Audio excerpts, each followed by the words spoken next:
How's it going, guys, and welcome back to another video. So in today's episode I have my black ISF and also I have a friend's RCF. If you guys do watch the channel and you keep up with all the videos, you know that this is Jaden's RCF. So shout out to him for letting me use it for the sake of this video. So in today's topic, we're gonna go over which F car should you buy and why. So I'm going to list some pros and some cons with each car. We're going to compare and contrast, and then after that, stay towards the end of the video. I'm going to go over for $30,000 what I would personally go with and why, and you guys can let me know down in the comment section what you would go with. I know the RCFs are kind of like 35, 40s, but I do see RCFs go in the 30s like sometimes. It's kind of rare, but they are in the 30s. You just have to look, you know, pretty hard, but they are there. So without further ado, let's get right into today's video. So here we have a 2015 Lexus RCF and we have my 2009 Lexus ISF. So right off the bat, let's get into some of the obvious similarities with both of the cars. So the ISF and the RCF both have 5.0 liter V8s. Now the RCF's V8 is tweaked a lot compared to the original 5.0 liter that came in the ISF. That being said, my ISF only makes 416 horsepower versus this RCF. It makes a little bit more. I believe it makes around 460, 470 horsepower. So it's a big decent power bump, and I've ridden in both cars, driven both cars. The RCF definitely, you can feel a lot more power low end, and the transmission's way more snappy as well. So the RCF definitely has more of a refined power plant. Now obviously this car is a coupe, so there's only 2 doors versus the ISF, a little bit more practical, has 4 doors. The drawback of the ISF is, although it's more practical having rear seats and 4 doors, this car is a lot more harsh than the RCF. The RCF has different modes. It has like an eco mode, a normal, a sport plus.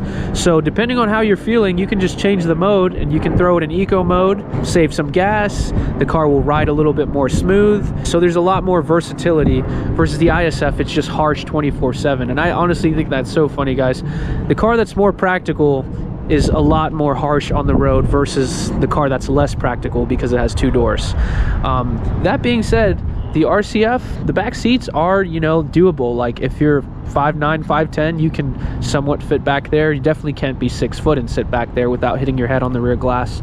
Definitely the ISF, it wins in the practicality category, but it's definitely a lot more stiff. And if you guys are interested in these cars, because they do go for around like 20s, 30s, these cars are a lot more harsh in traffic and there's no drive mode. So it's just full harsh all the time, 24/7. So I find myself like dodging potholes and going super slow on speed bumps, and that's just what comes with this car. Now in the ISF, I'll go ahead and show you guys my rear seats. Although this car has rear seats, there's not a lot of headroom and you can't fit too much back here. It's honestly like really cramped. Let's talk about the styling. So definitely I would say the RCF is a lot more in your face in terms of styling. It has like the hourglass grille. Some people love it, some people hate it. In my personal opinion, I like the simplicity of the ISF better.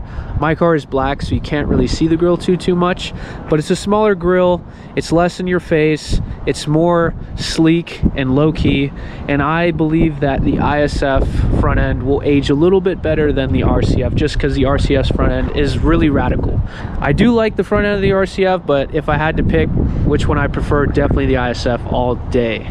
Now coming back to the RCF, it definitely looks more like a sports car. I will give this car that. It has a lot more harsher lines and curves. It has active aero and it has bigger brakes. That's super sweet. Versus the ISF, it's kind of a sleeper. So to most people, this is just an IS250, an IS350. They don't understand that this is a performance V8. So every time I'm on the road and I fly by somebody, they just lose their mind and they're just like, what is that? How is it so fast? Why is it what it is? I've definitely had a lot of people confuse my car for like a base model, which is kind of funny, but at the same time it kind of sucks. Versus this is definitely more, you know, masculine, and it's more in your face with that radical grille design, and it has like, you know, a little hood duct right there that like releases air. So that's one of the reasons why I like the RCF, is it's not as much as a sleeper as the ISF. Coming onto the interior, I'll go ahead and start with my car. But the ISF interior, it's really simplistic. It's not, you know, terribly designed. I feel like for the age it's really nice. It has factory carbon. I do like the white carbon, that's super dope. It has like, you know, perforated leather, blue steering wheel hit right here, these super harsh bucket seats, which these seats hurt my back, but the interior is really clean. So I'd say the only drawback from the ISF's interior is that infotainment system.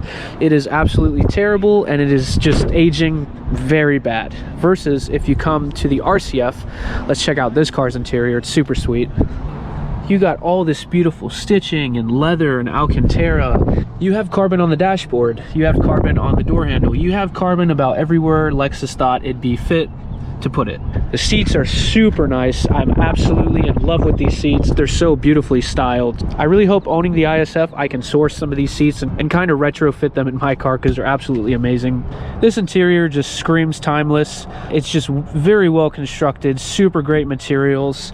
You have the signature Lexus clock in there, love that. This is just a really nice place to be, and the technology, although it's not amazing, it's not terrible.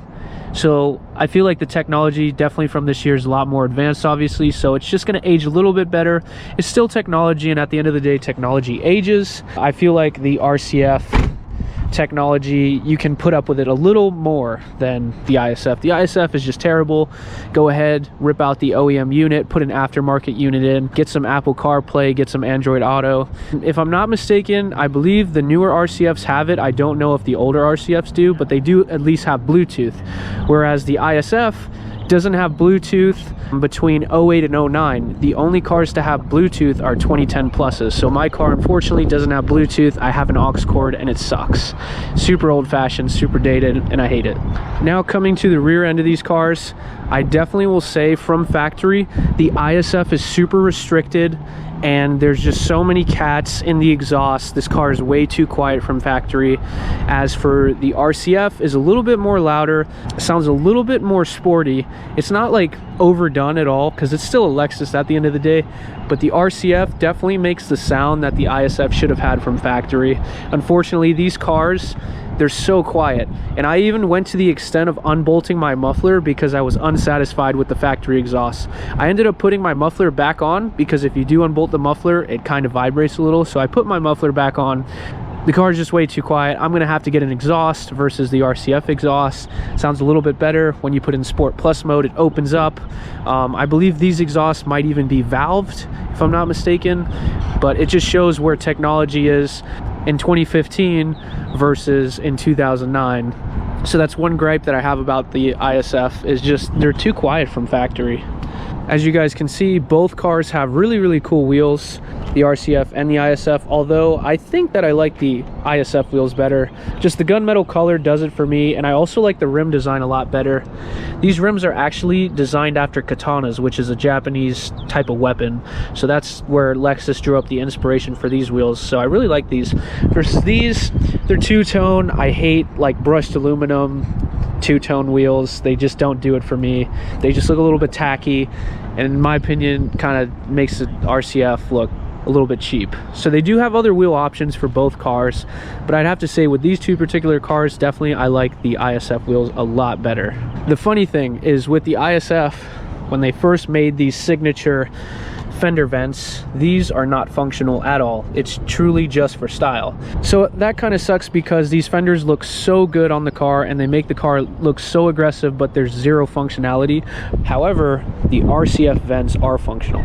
I don't know how good you guys can see, but you can fully see where air gets trapped in here. This is like a release point to let all the pressure out. Jaden was telling me, so that's super interesting, and I love that for the RCF. So you won't get that with the ISF, unfortunately. It's just an aesthetic thing. As good as it looks non-functional, versus the RCF, it is functional. Both cars have brake ducting. I would say the ISF brake ducting, in my opinion, looks a lot cooler versus the RCF. It's a little bit more low-key. What you really notice is that big hourglass grille up front versus the ISF. It's got small little grills, and then you just see straight functional vents right here, right next to these glass fog lights. These fog lights are glass. Pretty cool. Versus these, I guess, daytime running lights, fog lights, if you will, they're kind of like plastic. So definitely cool that the ISF has glass fog lights. I bet you guys didn't know that. That's kind of like one of the hidden little features. And I found that out the hard way, actually. I accidentally touched the fog light and it burned my hand. And I was like, oh my God, why is it so hot? Plastic shouldn't get that hot. I touched the fog lights again when they cooled off and I realized they're glass. They're not plastic, which is really cool. So hopefully, guys, I gave you an idea of some of the similarities and a lot of the differences between both cars. Although they're both Lexus products, they are very different and they're very unique in their own ways. So that being said, we've concluded the video, and I think I've helped you guys, led you guys to understand what car will work better for you. The way I look at it is one of the major benefits with the ISF is if you find a cleaner late model one, like a 2011 plus, they will be like 30 grand, but it's kind of worth the investment because these cars are actually on the uprise in terms of value. These cars are slowly but surely climbing, and because it is the first F car and it is one of the most analog F cars besides the LFA, these cars are really desired. Versus the RCFs, I constantly see these cars go lower and lower in value every single year, and they made way more of these. This is actually the most common F car there ever was. So with that being said, they're not as desirable as the ISF, which leads to these cars depreciating a lot faster. I'd say the ISF is on the uprise in terms of value, but the RCFs, just earlier models, 2015s, 2016s, I've seen these cars in the low 30s, and I've even seen these cars for 30 grand flat. That's actually how much Jaden paid for his. So the RCFs for 30 grand do exist. They're really hard to come by, but slowly but surely they're all getting to that value, guys, because this is not the most desired F car.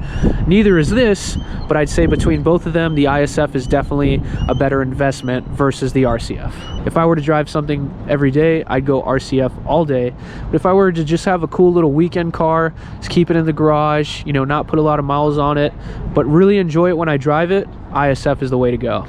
Let me know down in the comments which one you would take for 30 grand. So now I'm going to go ahead and wrap up today's video. Just be sure to leave a like if you already haven't, and let me know down in the comments, guys, which one would you take, which F car, why, and for $30,000, if that was your budget, what would you rather invest your money in? In my personal opinion, I like the ISF way better. I just think it's a sleeper V8 sedan. It's a lot more iconic. I would love to read what you guys write. And with all that said, thank you, Jaden, for having your RCF here so I can make this video. And thank you guys for watching. So with all that said, I'll see you in the next one. Peace out.